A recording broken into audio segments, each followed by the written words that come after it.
یاسر افریقہ آیت اللہ شیخ ابراہیم زاکزکی۔ دنیا والوں کو نائجیریا کا برا چہرہ دکھانے کے لیے 1 سال کے دوران نائجیریا سے انسٹاگرام پر جو 1,10,00,000 تصاویر اپلوڈ کی گئیں، وہ سب کی سب فحش عورتوں، فٹ بال کھلاڑیوں اور ہر اس چیز سے متعلق تھی جن کی طرف مغرب والوں کی رغبت پائی جاتی ہے، اور اس مابین تحریک اسلامی نائجیریا کے 2 کروڑ عوام سے متعلق کوئی خبر نظر نہیں آ رہی تھی، یعنی حتیٰ ایک بھی تصویر استعمار کے ساتھ مقابلے، جہاد اور اس شخص یعنی شیخ ابراہیم زاکزکی کی نہ تھی۔ نائجیریا افریقہ میں سب سے زیادہ تیل پیدا کرنے والا ملک ہے۔ یہی تیل کے ذخائر باعث تھے کہ دسیوں سال تک استعماری قوتیں اس کی طرف متوجہ رہی ہیں۔ یہاں کی آدھی آبادی مسلمانوں پر مشتمل ہے، لیکن غیر مسلمانوں کے درمیان بھی شیخ ابراہیم زاکزکی امریکہ، اسرائیل اور سعودیوں کے ساتھ مخالفت کی وجہ سے اس قدر مقبول اور پسندیدہ شخصیت ہیں کہ جب تک ان کے گھر کو تباہ نہیں کیا گیا تھا، شیخ زاکزکی کا گھر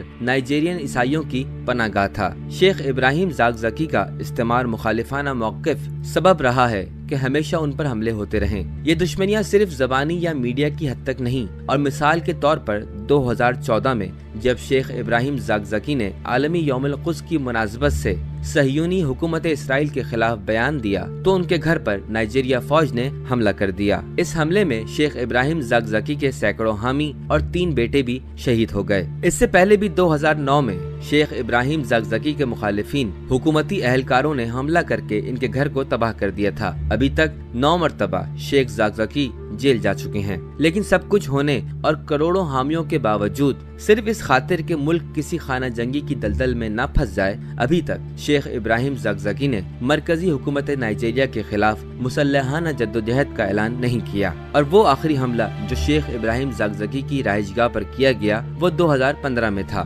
اس حملے میں وہ اور ان کی زوجہ شدید زخمی ہو گئے۔ سینکڑوں حامیوں کے علاوہ ان کے مزید 3 بیٹے بھی شہید ہو گئے۔ شیخ ابراہیم زاکزکی کے جسم پر گہرے زخموں کی وجہ سے انہیں نامعلوم مقام پر منتقل کر دیا گیا۔ اس قتل عام نے دنیا کے اکثر لوگوں کے جذبات کو شدید مجروح کیا۔ اس ظلم کے بعد سعودی عرب کے بادشاہ ملک سلیمان نے نائجیریا کے صدر کو ٹیلی فون کیا اور ان ظالمانہ اقدامات کی حمایت کا اعلان کیا۔ اس نے اس اقدام کو دہشت گردی کے ساتھ مقابلہ قرار دیا۔ سعودی ولی عہد محمد بن سلیمان نے بھی ڈیکو ویلے ریڈیو اور دی ٹائمز رسالے کو انٹرویو دیتے ہوئے کہا، شیخ ابراہیم زاکزکی کی گرفتاری کے بعد افریقہ میں حکومت مخالفین کی کمر ٹوٹ گئی ہے۔ خطے میں امریکہ اور اس کے اتحادیوں کی سازشوں کو بے نقاب کرنے کے علاوہ بھی شیخ ابراہیم زاکزکی کے ساتھ دشمنی کی ایک بڑی دلیل موجود ہے، اور وہ یہ ہے کہ نائجیریا اور بعض دوسرے افریقی ممالک بے سہارا اور بے گھر لوگوں کی رہائش کا مرکز ہیں۔ یہ لوگ اپنی زبان کی وجہ سے ہوسائی مشہور ہیں، یہ لوگ ان پڑھ اور انتہائی غریب ہیں۔ یہی غربت وجہ بنی ہے کہ سعودی وہابی مبلغین یعنی بوکو حرام اور ازالہ کی توجہ کا مرکز بنے ہوئے ہیں۔ افریقہ کے اس حصے میں تکفیریوں کی کارکردگی سے سعودی عرب کے لیے ایک ایسا عسکری لشکر مہیا ہوا ہے کہ جو دنیا میں کسی بھی جگہ ہر طرح کا کام انجام دینے کے لیے تیار ہے۔ مثال کے طور پر آج کل ان میں سے زیادہ تر یمن میں جنگ یا داعش کی مضبوطی کے لیے کرائے پر کام کرنے میں مصروف ہیں۔ ایرانی عوام اور صدام حسین کی جنگ کے دوران سعودی عرب کی جانب سے صدام کا ساتھ دینے کے لیے ایسے کرائے کے کئی ایک گروہ حزب بعث کی مدد کرنے پہنچے تھے۔ 2015 میں سعودی امن عامہ کے محافظ اداروں نے فیصلہ کیا کہ ریٹائرڈ جنرل محمد بخاری، جس نے 80 کی دہائی میں حکومت کا تختہ الٹ کر اقتدار پر قبضہ کر لیا تھا، اس کے توسط سے فرقہ ازالہ کے عسکری گروہ کو نئے سرے سے منظم کیا جائے۔ نائجیریا میں سعودیوں کی اس بڑی سازش کا ہمیشہ سے ایک بڑا مخالف موجود تھا، اور وہ شیخ ابراہیم زاکزکی تھے۔ وہ ہمیشہ اپنے بیانات کے ذریعے افریقی عوام کو اس بات سے آگاہ کرتے رہے تھے جو تکفیری ان کے ممالک میں انجام دینے کی کوشش کرتے رہے۔ اسی وجہ سے سرکاری قوتوں کے علاوہ بوکو حرام اور فرقہ ازالہ بھی شیخ ابراہیم زاکزکی اور ان کے حامیوں کے سب سے بڑے دشمن شمار ہوتے ہیں۔ دسمبر 2016 میں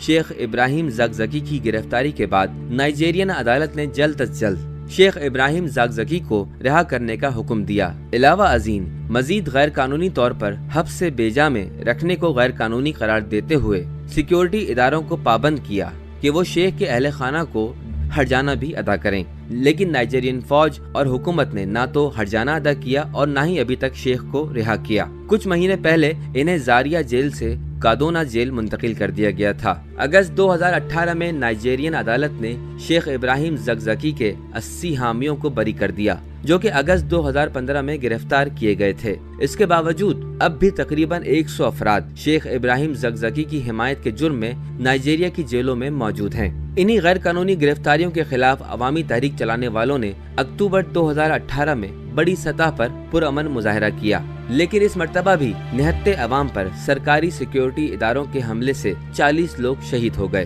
یہ ظالمانہ قتل عام لوگوں کے عقب نشینی کا باعث نہ بنا، بلکہ ہر 5 دن بعد حکومت مخالف مظاہروں کے سلسلے نے حکومت پر دباؤ بڑھا دیا۔ بالآخر اس دباؤ نے حکومت کو مجبور کر دیا کہ وہ شیخ کے اہل خانہ کی شیخ ابراہیم زکزکی اور ان کے ڈاکٹروں کے ساتھ ملاقات پر رضامندی دے۔ اس سے پہلے شیخ ابراہیم زکزکی صرف ایک مرتبہ، وہ بھی 2018 کی 13 جنوری کو صحافیوں کے سامنے آئے تھے۔ حکومت کی دوبارہ رضامندی کے ساتھ کئی سال بعد مئی 2019 کو ڈاکٹروں کی ایک ٹیم کو شیخ زکزکی سے ملاقات کرنے میں کامیاب ہوئی۔ انہوں نے شیخ کا طبی معائنہ کرنے کے بعد بتایا کہ گہری چوٹوں اور زخموں کی وجہ سے ان کی ایک آنکھ کی بینائی بالکل ختم ہو چکی ہے۔ ڈاکٹروں کی رپورٹ میں اس بات کا بھی ذکر کیا گیا ہے کہ گزشتہ 8 مہینوں سے شیخ زکزکی دانتوں کی شدید تکلیف میں مبتلا ہیں، لیکن شیخ زکزکی سے ملاقات کرنے والے ڈاکٹروں کی ٹیم کی رپورٹ میں پریشان کن بات شیخ ابراہیم زکزکی اور ان کی زوجہ کے جسم میں باقی رہ جانے والی گولیاں اور ان سے بننے والے جان لیوا زخم ہیں، اور مختلف ٹیسٹوں کے نتائج سے واضح ہوتا ہے کہ ان کے خون میں سیسا اور کارڈیم کے ذرات شامل ہو گئے ہیں۔ ڈاکٹروں نے بتایا کہ شیخ ابراہیم زکزکی کو لگنے والی چوٹوں کی وجہ سے جنوری 2018 سے اب تک انہیں 2 مرتبہ دل کا دورہ پڑ چکا ہے۔ یہی چیز سبب بنی ہے کہ ان کے جسم کا کچھ حصہ فالج جزا ہو چکا ہے۔ ان سب کے علاوہ 18 جولائی 2019 کو شیخ ابراہیم زکزکی اور ان کی زوجہ کے فوری معالجے کی درخواست پر نائجیریا میں عدالتی کمیشن قائم ہونے کے باوجود ابھی تک نائجیریا کی حکومت نے ان دونوں کو ہسپتال میں علاج کے لیے داخل ہونے کی اجازت نہیں دی۔ اس کے بعد اگست 2019 کے مہینے میں عالمی دباؤ کے نتیجے میں نائجیریا حکومت شیخ زکزکی کو علاج کی غرض سے انڈیا بھیجنے پر رضامند ہو گئی۔ شیخ ابراہیم زکزکی کے انڈیا پہنچنے کے بعد وہاں کے ہسپتال اور انڈین سیکیورٹی اداروں کی طرف سے ناروا اور غیر منصفانہ رویہ باعث بنا کہ شیخ ابراہیم زکزکی بغیر علاج کروائے نائجیریا واپس چلے گئے۔ دوسری جانب شیخ ابراہیم زکزکی کے پیروکار اپنے قائد کی نصیحت کے مطابق اس راستے پر چلتے رہنے کے لیے پرعزم ہیں جو وہ شروع کر چکے ہیں۔